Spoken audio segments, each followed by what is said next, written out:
France était un bon exemple de ce système de colonisation, parce que la France a été très longtemps un pays qui avait un très grand empire colonial, hein, et notamment en Afrique du Nord et en Afrique de l'Ouest, mais aussi en Asie, dans ce qu'on appelait l'Indochine, qui est aujourd'hui le Cambodge, le Laos et le Vietnam.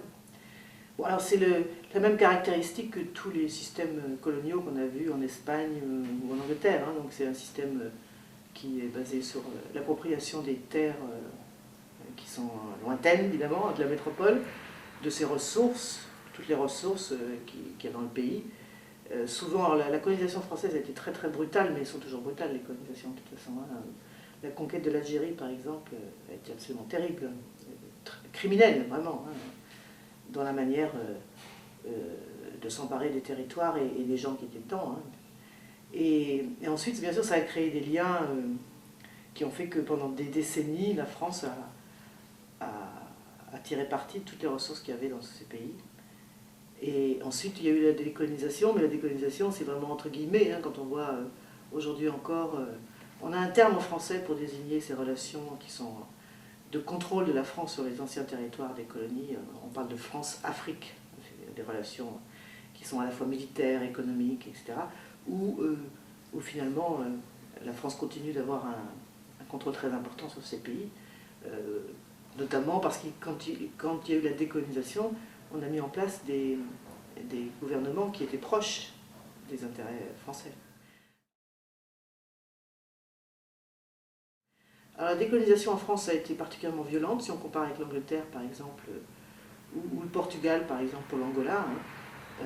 Nous on a quand même eu 2 guerres, il a fallu 2 guerres, hein, en Indochine et puis ensuite en Algérie, hein, donc après la Seconde Guerre mondiale. 2 guerres, 2 fois 7 ans de guerre, c'est absolument incroyable, hein, parce que la France ne voulait pas accorder l'indépendance à ses anciennes colonies. Et aujourd'hui, ça a des répercussions très fortes parce que finalement, tous ces processus de colonisation étaient basés sur un racisme latent, hein, qui faisait qu'on considérait que les Noirs d'Afrique ou les Arabes, c'est partie d'une race inférieure, voilà. Et que nous, on leur apportait le progrès, etc. Et aujourd'hui, on est par exemple ici en banlieue, à côté de Paris, et pas loin d'ici, il y a plein de tours, de bars, comme on dit, hein, c'est-à-dire des logements dans des bâtiments, tu sais, où sont entassés tous les descendants des anciens territoires coloniaux, et on les appelle les beurs ici, c'est-à-dire c'est les enfants issus de l'immigration. Et on continue de les traiter de la même manière qu'on avait traité leurs parents et leurs grands-parents en Algérie ou au Maroc, c'est-à-dire avec beaucoup de mépris et en leur donnant peu de chances de s'intégrer, parce que c'est ça le mot d'ordre en général, on dit il faut qu'ils s'intègrent, mais sauf qu'ils n'ont absolument aucun moyen de s'intégrer, parce que le racisme est toujours là. Donc voilà, c'est un processus, la colonisation c'est vraiment un processus très triste et très sale. Et moi je regrette qu'en France, on n'ait jamais vraiment mis sur la table ce passé. C'est toujours très tabou. Hein. Il y a encore des gens qui rêvent de l'Algérie française. Et comme on n'a jamais fait ce travail de mémoire, on est toujours dans cette relation très trouble avec les populations des anciennes colonies.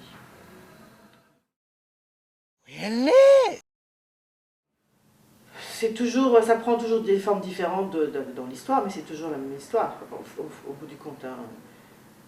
Bon, nous on le voit ici avec le gouvernement Sarkozy, hein, qu'on a, où il est très difficile d'être un immigré aujourd'hui ici. D'abord, on a plusieurs millions de travailleurs clandestins. Bon, on n'est pas les seuls, là. En Espagne c'est pareil, hein, mais ils travaillent, ils ont des fiches de paye, etc., mais ils n'ont pas de papier. Hein. Et c'est vraiment très difficile d'obtenir des papiers. Moi je connais une dame qui a travaillé chez moi pendant plusieurs années quand mes enfants étaient petits. Elle est originaire de Côte d'Ivoire et je l'ai croisée hier dans un supermarché. Ça fait 25 ans qu'elle est en France, qu'elle a des fiches de paye, qu'elle est déclarée, enfin, elle n'a toujours pas de papier. Elle n'arrive même pas. Il faut que tous les ans elle aille les faire renouveler. Donc ça c'est le monde actuel est malheureusement basé sur, plus que jamais, si j'ose dire, hein, sur cette exploitation des plus riches, minorités de plus en plus étroites, de plus en plus restreintes. Moi, je voyage beaucoup et ce phénomène, non seulement ça ne s'arrange pas, mais ça empire. Donc les riches qui exploitent les plus pauvres, et ça, c'est très révoltant, en fait. Moi, je suis très souvent révoltée quand je voyage, de plus en plus révoltée, en fait. Parce qu'il y a une telle dégradation, une telle injustice, que c'est souvent insupportable.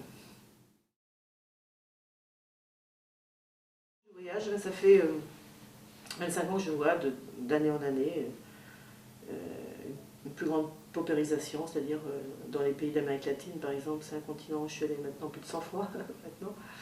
Des pays que je connais très bien, de plus en plus de bidonvilles, des paysans qui doivent quitter leur village parce qu'ils ne peuvent pas travailler la terre, hein, ils n'ont pas de terre. Hein. Le problème des paysans sans terre est un problème très important en Amérique latine, par exemple, qui vont ensuite dans les bidonvilles avec des conditions sanitaires très très dures, qui vivent de petits boulots, enfin, et je vois ça partout où je vais. Et face à ça, des riches de plus en plus riches,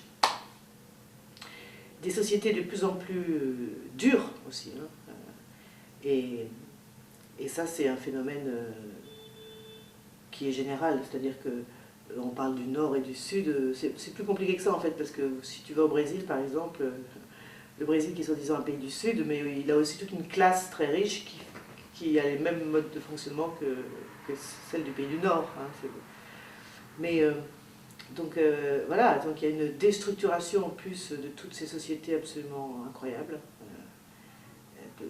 Et des problèmes de tout ordre, c'est-à-dire de contamination de l'environnement, beaucoup d'analphabétisme, par exemple. Non seulement c'est pas en train de diminuer, mais ça augmente. Hein. Et puis, surtout ce qui est très frappant, c'est ce que j'y tiens beaucoup, c'est la situation des paysans dans tous ces pays-là. Parce que les paysans, en général, c'est les paysans, ce sont eux qui nourrissent les autres. Hein. Et c'est assez frappant de voir que ceux qui souffrent le plus de la faim, ce sont les paysans. C'est quand même incroyable. Mais on est arrivé dans un système totalement... c'est même plus injuste le mot, parce que c'est trop faible. Je pense que le monde est dans une... C'est une vraie poudrière, hein, c'est-à-dire que ça peut exploser à n'importe quel moment, parce que, à cause de ces injustices flagrantes, partout. Elle est. Tout à l'heure, je disais que la France avait donc mené 2 guerres pour empêcher l'indépendance des pays, notamment du Vietnam, enfin des pays de l'Indochine, en Asie, et puis de l'Algérie en Afrique du Nord. Donc c'était des guerres très sales, hein, vraiment, c'est-à-dire que on a, par exemple, c'est l'une de mes investigations, quand la France a voulu empêcher l'indépendance de l'Algérie, elle a systématiquement arrêté tous ceux qui faisaient partie du mouvement pour l'indépendance, du Front de Libération Nationale, a torturé des milliers, des dizaines de milliers de personnes, soi-disant pour obtenir du renseignement qui permettrait de décapiter le FLN, mais elle en a même fait un savoir-faire militaire qu'elle a exporté, notamment en Argentine, au Chili. Et donc c'est assez troublant parce que c'est un pays qui est réputé pour être le pays des droits de l'homme, d'une manière générale. Moi, quand je voyage en Amérique latine, on me dit toujours « Ah, Francia, la France, pays des droits de l'homme », mais c'est aussi le pays où on a violé de manière étatique les droits de l'homme, de manière très grave. Et l'expérience française en Algérie a ensuite été donc exportée dans de nombreux pays où on a enseigné les méthodes de torture, de disparition, etc. Tout ça pour maintenir l'Algérie comme une colonie française. Donc, et ça s'est pas passé il y a 2 siècles, c'est passé il y a 50 ans. Enfin, c'est pas... Moi, mon père a été envoyé comme jeune appelé, a dû faire son service militaire en Algérie. Enfin, donc c'est une histoire tout à fait récente. Donc c'est quelque chose qui n'est pas du tout connu, hein, moi, avant que je travaille là-dessus, les liens entre la France et puis grand nombre de dictatures finalement qu'il y a eu dans le monde depuis un demi-siècle.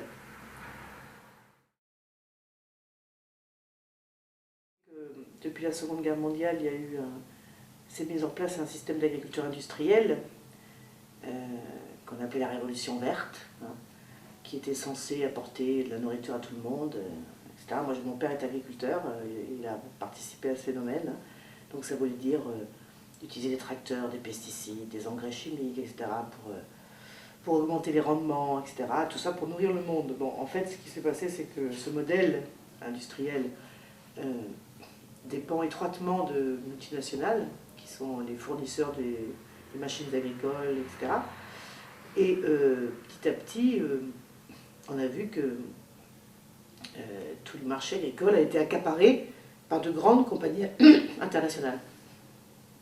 Alors le résultat, on l'a vu, moi je suis allée en Inde par exemple, ça veut dire que tous les petits paysans qui ne pouvaient pas rentrer dans ce modèle agricole, eh bien, ont dû quitter la terre. Hein, et par exemple, il y a un état comme le Punjab, ça va? Donc si tu prends l'exemple de l'Inde, par exemple, dans le Punjab, moi je suis allée filmer, qui est le grenier à blé de l'Inde, eh bien, il y a des milliers de petits paysans qui ont dû partir parce que ce modèle agricole est un modèle très capitalistique, il faut beaucoup d'argent, hein, il faut acheter des machines et des engrais, il y a plein de petits paysans qui ne peuvent pas. Et puis, de toute façon, ce mouvement s'est accompagné d'un agrandissement des fermes au détriment des petits paysans. Hein. On l'a vu en Asie, mais on l'a aussi en Europe, c'est pareil. Hein. Tous nos pays, la France par exemple, qui est un pays très agricole, aujourd'hui il y a plus de 3% de la population qui travaille dans l'agriculture. Alors évidemment, dans ce modèle, Monsanto, c'est l'exemple parfait, quoi, hein, qui essaie de contrôler la nourriture du monde à travers les semences transgéniques qui sont brevetées, c'est-à-dire il y a un brevet déposé sur la semence et donc les paysans n'ont plus le droit de garder une partie de leur récolte pour la ressemer l'année d'après, sinon ils sont poursuivis par Monsanto. Et ça c'est un énorme enjeu, énorme, parce qu'on sait très bien que celui qui contrôle les semences, il contrôle le premier maillon de la chaîne alimentaire. Et si tu contrôles les semences, tu contrôles le monde. C'est une arme très puissante. Et donc voilà, c'est le projet de Monsanto et d'autres grandes multinationales, hein, de s'emparer de la nourriture du monde à travers les semences. Et ça, c'est un enjeu énorme.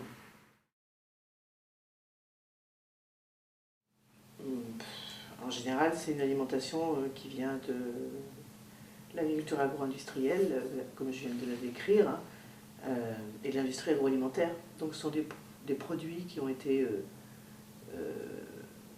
produits sur des grandes fermes industrielles, et ensuite qui ont passé par des réseaux de distribution internationaux, et qui ont été transformés dans des usines.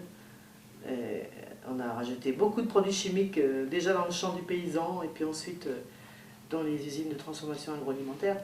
Donc tout ça fait partie de ce modèle agro-industriel que j'ai décrit juste avant.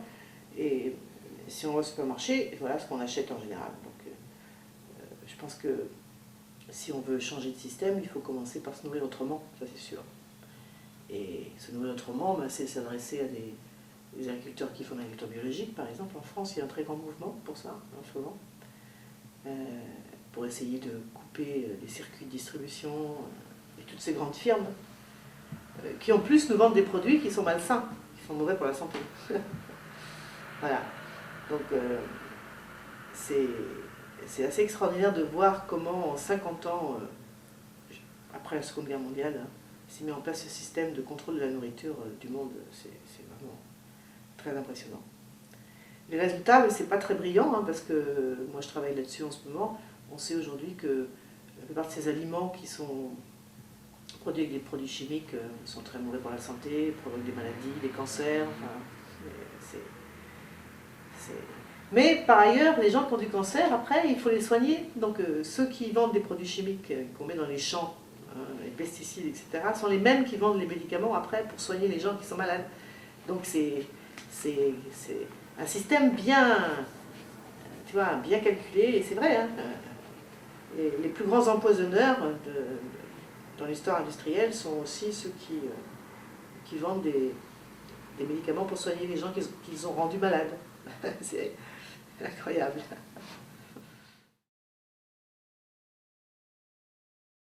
Bon, alors Cuba, moi je suis allée plus de 30 fois en voyage, j'ai fait plein de films là-bas.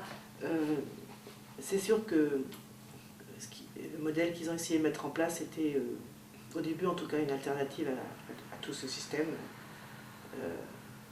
injuste que j'ai décrit avant. Bon, cela dit, maintenant il s'est passé 40 ans, 50 ans. Et moi, quand j'y vais, à chaque fois, je suis impressionnée par des choses qu'on a tendance à oublier, c'est-à-dire le fait que les enfants aillent à l'école, par exemple. Ça paraît incroyable, mais bon, il n'y a pas beaucoup de pays en Amérique latine où tous les enfants vont à l'école. C'est même le seul. Hein. Donc, la médecine gratuite pour tous, c'est très rare. Bon.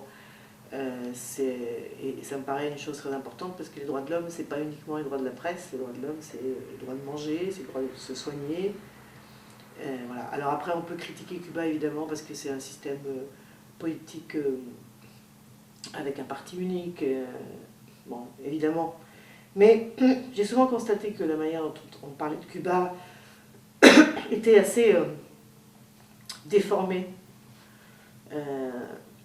Parce que d'abord, les États-Unis ont mené une très grande guerre contre Cuba, hein, ils continuent de la mener, hein, parce que c'était un peu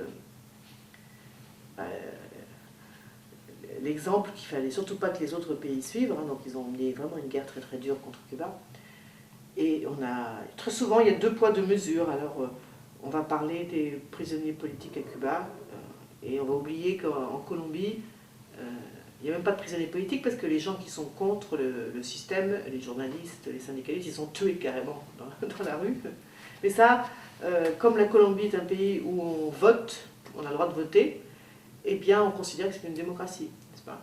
Alors qu'il y a une corruption terrible, pour Amnesty International, c'est le pays où on viole le plus les droits de l'homme actuellement.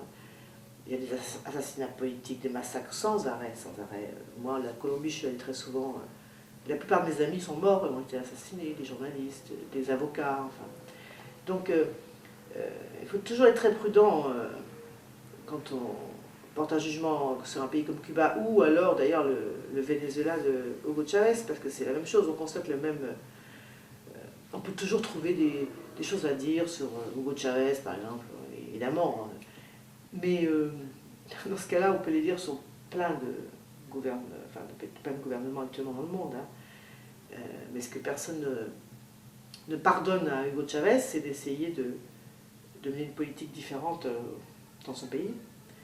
Et c'est la même chose qui s'est passée avec Cuba. C'est-à-dire que tous les pays qui veulent essayer de mener une alternative, de faire les choses autrement, au service de leur pays, véritablement. C'est-à-dire pas au service des intérêts des multinationales, des États-Unis ou des pays du Nord, eh bien, on leur mène la guerre, vraiment. Et tout est bon. Tout, hein, les campagnes de dénigrement, les mensonges, enfin, c'est vraiment... C'est très impressionnant de voir ça. On a vu ça aussi à un moment au Burkina Faso, avec Sankara, le général Sankara. Avec tous ceux qui essayent de faire un peu différemment, je ne parle même pas de faire la révolution, parce que là, eh bien, on fera tout pour que ça ne marche pas. Et ça, c'est impressionnant de voir ça, hein, vraiment. Alors c'est pour ça que Cuba, moi je garde une grande affection pour Cuba, parce que d'abord j'ai beaucoup d'amis là-bas, et puis je trouve que il y a des choses qu'ils défendent que je trouve importantes de défendre. Voilà. Il n'est pas normal que les trois quarts de la population du monde ne mangent pas à leur faim, ne puissent pas aller à l'école, ne puissent pas se soigner, et que la principale cause de mortalité dans beaucoup de pays, c'est toujours, pour les femmes, l'accouchement par exemple. On continue de mourir partout en Afrique d'accouchement, hein, parce qu'il n'y a pas de structure de santé. Alors que ce sont des pays qui ont des richesses incroyables. Du pétrole, des minerais, et ils ont tout, quoi. Donc, je dis, c'est vraiment... Et souvent la presse est très univoque quand elle... Moi je lis beaucoup de journaux, et je vois par exemple comment on traite Chavez en permanence, en disant que c'est... qu'il est... je sais pas quoi, qu'il est fou, qu'il est... que c'est un dictateur en puissance. Enfin, mais la plus grande dictature actuelle, c'est celle des multinationales, hein, qui, maintenant de manière globale et mondialisée, sont en train de... sont plus puissantes que les États, d'ailleurs, hein, contrôlent les politiques partout, hein, et tout ça pour des actionnaires, hein, pour répartir des intérêts des actionnaires, et qui ont un comportement, mais...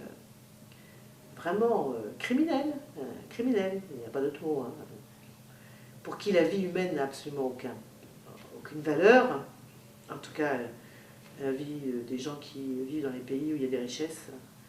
Donc c'est très difficile de tenir ce genre de discours parce qu'en général on vous accuse d'être communiste et d'être voilà, un dangereux révolutionnaire.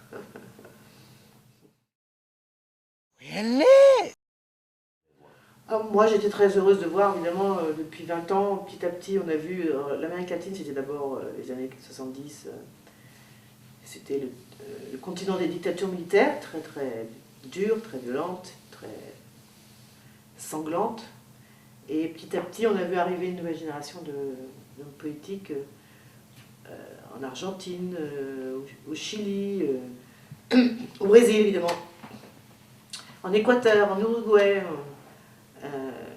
et ça, qui est plutôt de centre-gauche, on va dire. Hein. Bon, moi je trouvais que c'était une bonne nouvelle. Bon, évidemment, leur marge de manœuvre est quand même assez réduite. Hein. Bon, moi j'ai beaucoup suivi l'histoire du Brésil parce que ça m'intéressait quand Lula a été élu, évidemment. Un syndicaliste qui devient le président d'une grande nation comme le Brésil. Hein. Bon. Alors, j'y suis allée plusieurs fois. Alors, évidemment, il y a ceux qui lui reprochent de ne pas avoir fait assez, c'est pas assez, mais de toute façon, ce qui est sûr, c'est que c'est très difficile. Moi, je comprends très bien la difficulté qu'a eu Lula à mener les réformes qu'il voulait mener, parce que si tu en fais trop, ben, c'est fini. Hein. Les grands marchés financiers, les multinationales ont la capacité de détruire très rapidement un pays, très très rapidement. Et ça, c'est terrible. C'est-à-dire que quand on veut essayer de faire un peu autrement, je dis bien un peu autrement, même pas faire la révolution, encore une fois, un peu autrement, c'est très difficile. Donc, c'est pour ça que moi je les soutiens, tous ces gouvernements, enfin, parce que même si c'est pas aussi... on aimerait que ce soit encore plus, mais il n'empêche que quand même, ils ont essayé de redéfinir des politiques nationales, minimum, hein, qui sont dans l'intérêt de leur pays, un minimum, voilà. Mais ce n'est pas facile du tout. Les médias, malheureusement, ben, ils sont un peu les courroies de transmission de tout ça, malheureusement, parce qu'on a assisté un peu partout dans le monde, en Europe, aux États-Unis, la presse est de moins en moins indépendante, ça c'est clair. D'abord parce que souvent les grands journaux ont été rachetés par des firmes privées, qui sont par ailleurs des industriels, qui ne sont pas les spécialistes de la presse, c'est-à-dire qui font, par exemple en France, on a le numéro 1 du bâtiment, Bouygues, qui possède à la fois donc, des entreprises pour faire des bâtiments, du béton, et puis la plus grande chaîne de télévision française, TF1, je sais pas, les portables. Donc voilà, donc ça c'est très grave parce que avant la Seconde Guerre mondiale, les journaux étaient dirigés par des journalistes, par des gens qui avaient une certaine conception du métier. Ça appartenait à des familles, mais des familles de journalistes, etc. Bon, maintenant, cette privatisation de la presse fait évidemment qu'elle est contrôlée, qu'elle répond aux ordres qu'on lui donne. Alors évidemment, il y a dans les journaux des journalistes qui résistent, mais c'est très difficile aussi. Donc il y a une espèce d'uniformisation de la pensée aussi dans les médias. Et je pense que c'est ça qui explique le succès de tous les médias nouveaux, parallèles, qu'a rendu possible Internet, etc. Parce qu'au moins, c'est une manière de faire circuler une information différente qu'on trouve de moins en moins dans les journaux, des grands journaux, comme on dit. Voilà, on peut toujours, moi je travaille pour des chaînes qui sont, Arte, bon, c'est une chaîne publique d'ailleurs, on peut, mais c'est pas facile, hein. L'espace est de plus en plus réduit. En plus, il y a une tendance dans les journaux maintenant à traiter les choses très rapidement, hein. L'argent des journaux ne va pas de longues enquêtes pour expliquer des choses compliquées parce qu'il faut du temps, il faut de l'argent, et non, c'est des informations rapides où on n'a plus le temps de décrypter ce qui se passe. Alors moi par exemple je fais des films et je me bats pour faire des films qui font presque 2 heures. C'est toujours un problème parce qu'on dit mais non, les films ça ne dure pas 2 heures, c'est le documentaire, c'est 52 minutes maximum. Je dis non parce que 52 minutes j'ai pas le temps d'expliquer que voilà, je sais pas, par exemple Monsanto, c'est quoi cette firme, les OGM c'est quoi. Et évidemment, le monde il est compliqué, donc si tu veux l'expliquer, il faut du temps, évidemment. Et ça c'est de plus en plus difficile à voir. Et malheureusement, les journalistes représentent de moins en moins ce qu'on appelle le 4e pouvoir, c'est-à-dire effectivement une force critique, dans le sens d'un 4e pouvoir, c'est-à-dire voilà, la presse, elle n'est pas là pour faire de la communication, hein, elle est là pour expliquer, pour montrer les choses qu'on voudrait cacher, etc. On a eu ici un grand journaliste qui s'appelait Albert Londres, qui est mort dans les années 30, longtemps, et qui est un peu mon modèle, on va dire, et qui disait qu'il faut mettre la plume dans la plaie. C'est ça notre rôle, mettre la plume dans la plaie. Et ça, c'est de plus en plus difficile.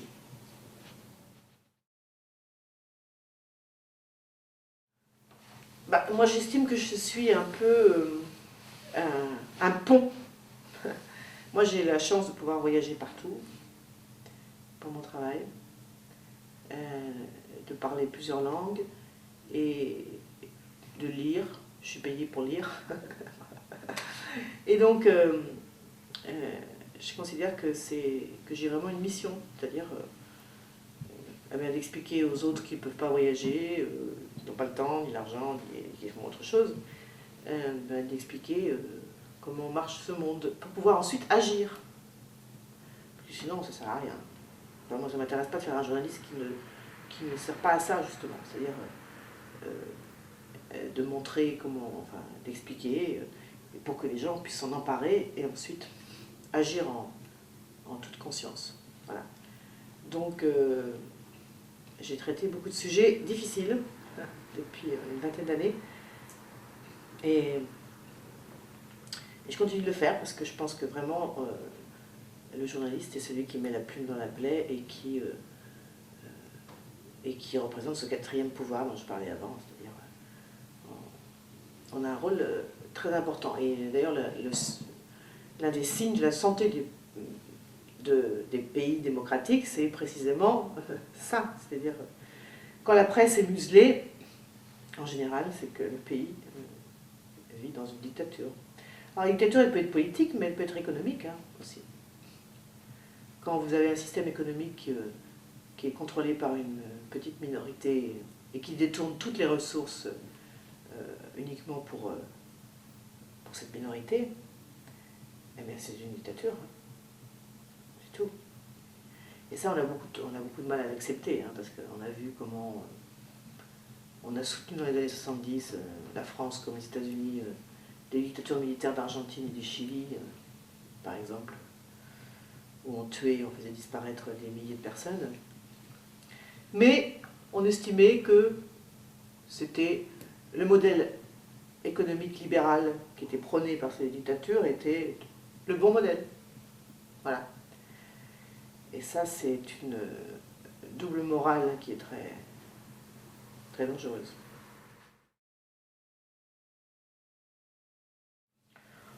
Ça dépend de ce qu'il y a dans les télévisions, c'est toujours pareil, mais bon, voilà. C'est sûr que le modèle qui est véhiculé par tous les programmes, alors en Amérique latine, c'est absolument terrible. Moi j'ai pris le bus parfois pendant des heures avec une télé dans le bus, où on passe des films atroces. Non mais c'est vrai, bon. Et malheureusement, c'est vrai que ça n'a pas du tout la fonction d'éducation au sens noble du terme, ça c'est clair. La télévision, c'est le nouvel opium hein, du peuple, évidemment. Et c'est pour ça qu'il faut se battre pour des contenus de qualité, mais ça, c'est toujours pareil.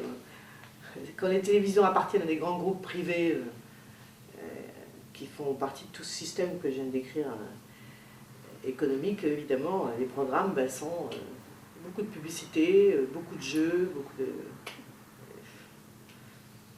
ce qui n'encourage pas du tout ni la réflexion, ni l'éducation, évidemment. La télé, c'est un moyen de contrôle des gens aussi, de ce qu'ils pensent. Et puis aussi de transmettre ce rêve de la société de consommation. Enfin, c'est inouï de voir parfois dans des bidonvilles à Lima ou à Bogota des gens qui regardent la télévision avec des publicités dans des choses qu'ils n'auront jamais. Bon, en même temps, qu'il n'ait pas ces choses, c'est pas forcément un objectif en soi, hein, parce que tout ce modèle de consommation, on sait ce que ça veut dire, hein, parce que ça veut dire, voilà, dans quel état est la planète aujourd'hui, on sait, hein, l'environnement, la destruction des ressources, enfin, je pense qu'il faut vraiment tout reprendre à zéro, mais ça ne se fera pas sans une prise de conscience individuelle. Et dans tous les gestes de la vie. Moi, ce matin, je suis allée au marché encore, là, tous les dimanches, je vais au marché, et je vais acheter mes légumes et tout, et à chaque fois, on va me donner un sac en plastique pour mettre mes légumes. Je dis non, je n'ai pas de sac en plastique. Non, mais je veux dire, le changement ne sera possible que si chaque citoyen réfléchit à ce qu'il fait tous les jours. Et parce que c'est le seul moyen de mettre fin à ce système, eh bien la solution, c'est nous les consommateurs qui l'avons, en grande partie. Et que si nous arrêtons d'acheter n'importe quoi, oui, eh bien, ça ne peut qu'entraîner un changement. Parce que de toute façon, si les produits ne se vendent plus, ben voilà, ils ne se fabriquent plus. Voilà. Il faut être plus exigeant, nous aussi, les consommateurs.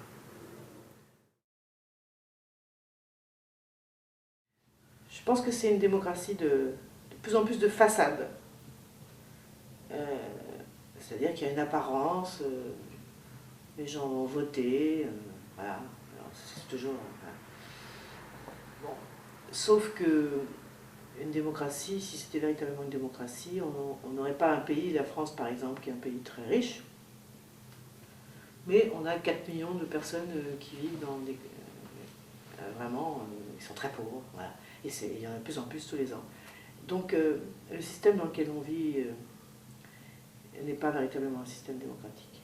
Si c'était un système démocratique, on tiendrait plus compte de tous les laissés pour compte, justement, de cette société très injuste. Donc la seule chose positive que je vois, c'est que encore une fois, je reviens à nous les citoyens et les consommateurs, c'est que si on veut que ça change, on a les moyens de le faire. Bon, voilà. Et il ne tient qu'à nous de le faire. Donc, voilà.